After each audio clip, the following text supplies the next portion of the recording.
फिर क्या कर रहे हैं आपका आज़ादी का क्या मतलब है? ना पीने के पानी है, ना सिंचाई के पानी है। हो क्या रहा है इस देश में? बड़े बड़े बातें क्यों चाहिए? किसको चाहिए वो बातें? बहुत गया, बहुत हो गया। ये बात जनता को समझाने हैं, जनता को इकट्ठा करने हैं। ये जरूर मैं करूंगा और मैं भगवान की कृपा से आप सब लोगों से कोऑपरेशन से मैं सफल रहूंगा। मुझे पूरा उम्मीद है मैं सफल रहूंगा। సార్ రాష్ట్రానికి గొప్ప విజన్ ఉంది, ముందుకు పోతున్నారు. దేశానికి కూడా ఇట్లాంటి విజన్ ప్రకటిస్తారా సార్? 100%. రేపు నేను చెప్పబోయే federal front will declare the Rythu Bandhu scheme across the nation. నేను ఢిల్లీలో చెప్పాలనుకుని మీరు అది చెప్పించారు. రైతు బంధు స్కీమ్ దేశవ్యాప్తంగా అమలు చేస్తామండి. ఎస్, దానికి ఎంత పెట్టుబడి అయితే కూడా నాకు ఐడియా ఉంది. బడ్జెట్ పర్మిట్ చేస్తా లేదా కూడా నాకు ఐడియా ఉంది. తెలంగాణలో ఇంప్లిమెంట్ చేసే రైతు బంధు పథకాన్ని అక్రాస్ ద నేషన్ ఇంప్లిమెంట్ చేస్తే 3.5 లక్షల కోట్లు అవుతుంది. ఇది will spend it, we are ready. అట్లా ఉన్నాయి. మైనార్టీలకు 4 కోట్ల బడ్జెట్ పెడతారంటే 4,000 కోట్లు ఈ దేశంలో. ఇంత పెద్ద భారతదేశంలో 4,000 కోట్ల మైనార్టీలో పెట్టే బడ్జెట్ ట్రూత్ఫుల్గా పెట్టాలి, ఇమాందారిగా పెట్టాలి. ఓవర్ నైట్ తెల్లాడాలకే మొత్తం కాకపోవచ్చు అండి, కానీ చేసే పని చిత్తశుద్ధి ఉండాలి కదా. మేము రేపు అది చేస్తాం, కడుపు నిండా చేస్తాం. ఇట్లా చాలా ఉన్నాయి ఎజెండా, చాలా విషయాలని ప్రజలను గుమనాం చేసి వాళ్ళకి చెప్పకుండా అసలు విషయాలు దృష్టి పోకుండా చేస్తున్న వ్యవహారం చాలా ఉంది. అవన్నీ బయట పెడతాం మేము. ఇప్పుడు మీరు నేషనల్ పార్టీ పేరుట ముసుగులో మేమే మొనోపలి, మేమే మంచి అయిన చెడని మేమే చేయగలుగుతాం అనేది జరుగుతుంది ఇప్పుడు ఈరోజు. అది పోవాలి. సార్ నేను చారీ సార్ ఎన్టీవీ. ఈ రాష్ట్రం ఎన్నికల ప్రచారంలో ఆదాయాన్ని సమకూర్చుతాం, పేదలకు పంచుతామని చెప్పేసి ఒక నిదానం చేశారు. టీఆర్ఎస్ ఎజెండాలో ఉన్నటువంటి మేజర్ ప్రాజెక్టులు అనేవి మేజర్ అచీవ్మెంట్. ఒకవైపు భారీ నిధులతో కూడినటువంటి ప్రాజెక్టులు కదా, వాటిని ఎట్లా చేస్తారు? ఆదాయాన్ని పెంచుకునే మార్గాలు ఏమున్నాయి? బ్రదర్, ఇప్పుడు నేను గర్వంగా చెప్తున్నా. ఈరోజు నిన్న మధ్యాహ్నం నాకు ఆ పరిణామాలు వచ్చిన తర్వాత మా సెక్రటరీ శాంతి కుమార్ గారు వచ్చి నాకు షీట్ ఇచ్చింది. ఈరోజు ఇప్పుడు జరుగుతుండే ఆర్థిక సంవత్సరంలో, ఈ ఆర్థిక సంవత్సరంలో I'm telling with all proud, చాలా గర్వంగా చెప్తాను నేను, 29.90% మన గ్రోత్ ఉందండి. 29 ఆల్మోస్ట్ 30%.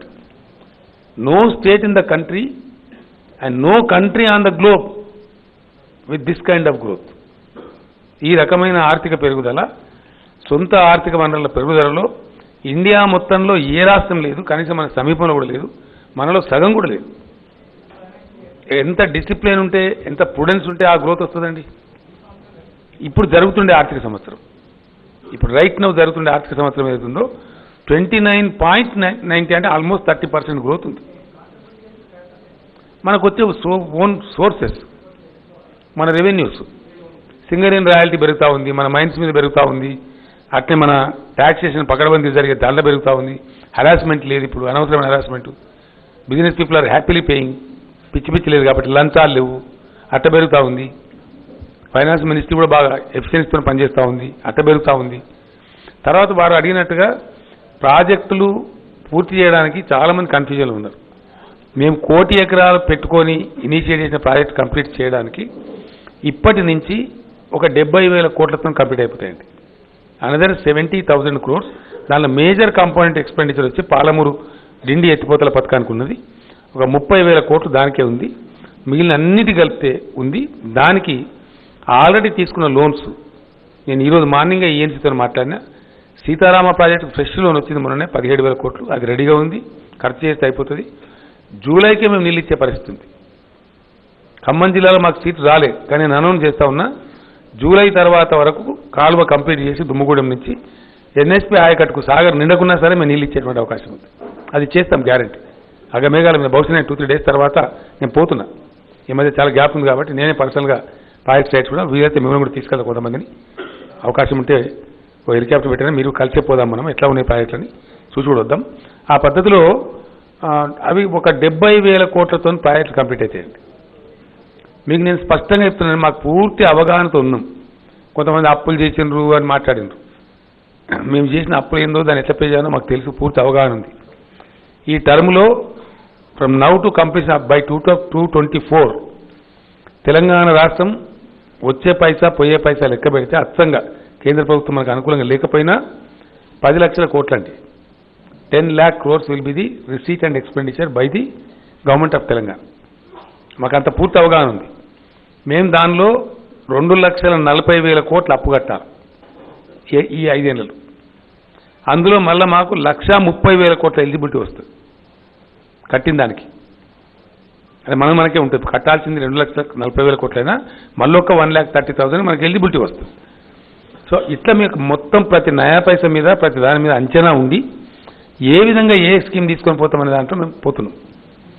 మేము మైనార్టీ వెల్ఫేర్ మన రెసిడెన్షియల్ స్కూల్ పెట్టాం, బీసీ పెట్టాం, ఎస్సీ పెట్టాం, ఎస్టీ పెట్టాం. బిల్డింగ్లు కడతలేము ఎందుకంటే ఇప్పుడు పెట్టిన స్కూల్ ఇంకా కొన్ని పెట్టాల్సిన అక్కడ వీటిని స్టెబిలైజ్ చేసుకొని దెన్ స్లో ఫేజ్లో బిల్డింగ్లు స్టార్ట్ చేస్తాం ఒక ఫేజ్ మేనర్లో. దానికి మెల్లగా కట్టుకోవచ్చు, దానికి ఇబ్బంది లేదు. మాకు బిల్డింగ్లు దొరుకుతున్నాయి.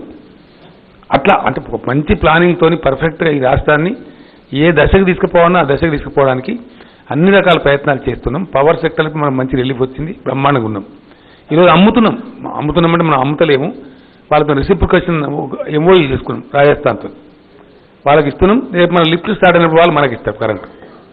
మనకు కూడా మళ్ళీ అప్పటికప్పుడు క్రైసిస్ లేకుండా డబ్బుల బాధ లేకుండా ఇప్పుడు అక్కడ నుండి వాళ్ళకి ఇస్తున్నాం. మన దగ్గర సర్ప్లస్ ఉంది, మనకు రేపు అక్కడ ఇవ్వాలని చెప్పి ఎంఓయూ చేసుకున్నాం. బ్రహ్మాండమైనటువంటి అప్రిషియేషన్ దేశం అంతా. డబ్బుకి ఇప్పటికిప్పుడు కాకృతి పడే 10 కోట్లు వస్తాయని చెప్పి అట్లా అమ్మలే. మనకు లాంగ్ రన్ మనకు కూడా వ్యవసాయం మన రైతులు ఉన్నారు కాబట్టి మనకి ఎందుకంటే లిఫ్ట్ ఇరిగేషన్ ఎక్కువ ఉంది కాబట్టి వాటన్నిటిని దూరదృష్టిని పెట్టుకొని చాలా పకడ్బందీ వ్యవహారం చేస్తున్నాం. ఆ ఫలితాన్ని మీకు కనపడతాయి. నాకుండే నాలెడ్జ్ ప్రకారం 1.5 year నాటికి సీతారామ కాళేశ్వరం 100% కంప్లీట్ అయిపోతుంది. ఆల్మోస్ట్ పాలమూరు కూడా 75-80% కంప్లీట్ అయిపోతుంది 1.5 year నాటికి. ఉంటే చిట్ట చివరి లక్ష్మీదేవపల్లి లాంటిదో ఉద్దండాపూర్ లాంటిదో రిజర్వాయర్ కంప్లీషన్లో ఉంటాయి. కానీ కింద ఉండే వట్టెము, కరివేన, మా నార్లాపూరు అవన్నీ కూడా రిజర్వాయర్లు కంప్లీట్ అయ్యి ఆ ఏరియాలు పారుతూనే ఉంటాయి. ఇక ఏ స్టేజ్కి వస్తే ఆ స్టేజ్ పారించుకుంటూనే ఉంటాం. ఎందుకంటే ఎందుకుంటాం వేస్ట్ చేసుకోమని. కేఎల్ఐ కూడా అట్లనే చేసినాం మేము. ఎట్లా లింక్ చేసుకుని కేఎల్ఐ కూడా లింక్ చేసుకుంటాం అవసరం అనుకుంటే. 2 పంపులు కూడా వాడుకొని అయిన ప్రాజెక్ట్ ఆయన నింపుకుంటూ ఎంత ఏరియాకి ఇవ్వగలుగుతాం అంత ఏరియాకి ఇచ్చుకుంటూనే ఉంటాం. అదే ఇప్పుడు పాలమూరులో బ్రహ్మాండమైన మాకు రిటర్న్ వచ్చినటువంటి పాలమూరు ప్రజలకు విశ్వాసం కలిగింది. ఎస్ వీళ్ళు తిప్పల పడుతున్నారు, నిజంగానే మాకు వస్తున్న నీళ్ళు అనే కొంచెం విశ్వాసం జనంలో వచ్చింది. దాంతో మాకు అంత సపోర్ట్ కూడా దొరికింది. సో సిన్సియర్గా ప్రాజెక్టులు కంప్లీట్ చేయడానికి అవసరమైన డబ్బు గురించి మాకు అవగాహన ఉంది.